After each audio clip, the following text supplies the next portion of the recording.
If you've ever sat through your phonemic awareness routine thinking, their mouths are moving, but I don't think they're really getting it. Or you have students who are bored and you just can't get them engaged. Or worse, your reading specialist keeps telling you that they need more phonemic awareness practice, do more Haggerty, and it's just not working. This episode is for you because today we're talking about what to do when phonemic awareness isn't clicking and why repeating the same routine over and over again isn't always the answer.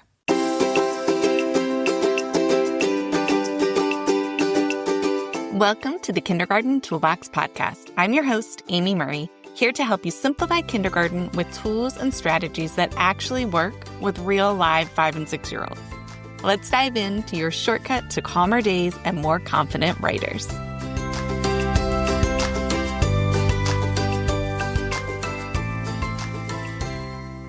Phonemic awareness is critical. It's a really important building block in our literacy, and we know that the science of reading shows us it's one of the strongest predictors of reading success later in school. And in most classrooms, teachers are doing something like Haggerty every single day, and it's great. It gives structure, consistency, repetition, and it works to help kids solidify those phonemic awareness skills that they need. But there is a problem. For some students, when it doesn't work, simply repeating it multiple times a day isn't going to make it stick. You've probably seen it. You say the word cat, say it without k, and they just stare. Or they repeat the whole word again. Or they wait for someone else to answer and copy their answer. And you think, we've done this every single day for months. Why aren't they getting it? Well, here's why this happens.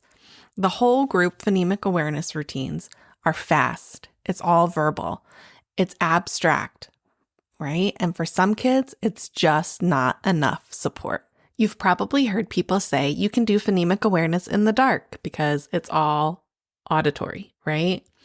But while you can't see sounds, and yes, you can do it in the dark, many kindergartners, especially struggling learners, they feel like they're guessing because they need some kind of visual to pair with it to help solidify the skills before they can do it in the dark. So what we shouldn't do is keep repeating the same routine over and over again.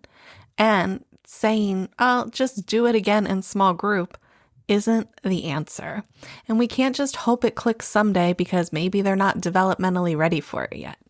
Yes, we always have kids who aren't quite developmentally there yet, but that's the point. We need to find a different way to reach these kiddos so they can get the skills as well. So we need to take those important phonemic awareness skills, rhyming, syllables, beginning sounds, medial sounds, isolating ending sounds, putting them all together, and we need to make them visual, hands-on, and probably introduce them a little more slowly with some scaffolded support for our struggling learners. In my kindergarten classroom, we had a high percentage of English language learners and all different languages. So it wasn't like I could just speak, 2 different languages and reach them all. We had some years up to 10 different languages across our school, which was awesome, but it posed a unique challenge for teaching phonics because, especially when we're talking about rhyming, it's a little bit tricky when you're processing different things. Like, think about it. We can say cat, bat, and we can hear the rhymes. But an English language learner is also thinking, well, what is a cat? What is a bat? And bat has 2 different meanings. And I don't know the baseball bat. I only know the animal bat. And it's a little bit tricky. So these kiddos also benefit from extra support as well. So let's talk about some practical ways we can provide that extra support and break down these skills in a way that makes sense for our young learners. Let's look at rhyming, for example. Instead of keeping it all auditory, which is the end goal, right? We can pair them with pictures. Like, instead of saying, "Do cat and hat rhyme?" Because guess what? They're just going to start guessing. And if you say, "Give me a word that rhymes with cat," they're going to guess. Sometimes they will meow at you because they don't understand what you're asking them for. But when you show them 3 different pictures and lay them on the table, cat, pig, bat, they can say them, they can see the picture. It just helps to give like an anchor for it, even without the word there. And then they can match the 2 that they hear rhyme. You may even put the word underneath of them so that they can see the at the end of each word, and they can start to see, oh, at and at match. Those rhyme. They end the same. You can sort pictures by their rhymes at the end of the words, and they can start to see these connections rather than just relying on the auditory processing. For syllables, instead of clapping them out, you can have the picture sorts as well. And I would encourage you, instead of clapping, to have students put their hand under their chin and slowly, not slow, but a little more slowly than normal, say the word and count how many times their chin drops, because that is way more effective than clapping it out. When you're looking at beginning, middle, and ending sounds, kids can struggle to especially pull out the medial and ending sounds, right? Instead of asking, what's the middle sound in pig, and helping them to do it, if you use picture cards or sound boxes where they're moving something, it's not just in their heads anymore. Pairing with pictures gives an anchor so kids can understand and it doesn't feel quite as abstract. You can make anchor charts by sorting by middle or ending sound. You can use some worksheets to help reinforce these skills so they can see the pictures and match the sounds and those sort of things. Set up different sorts in your center activities so they have some hands-on practice where they're moving pictures around and trying to find the rhymes and trying to match the syllables. And best of all, these centers are great for kids who need extra practice and for kids who already have the skills. The hands-on practice is really important for reinforcing and solidifying these phonemic awareness skills. Making the shift from say it, repeat it, you can do this in the dark, to see it, touch it, move it, then do it.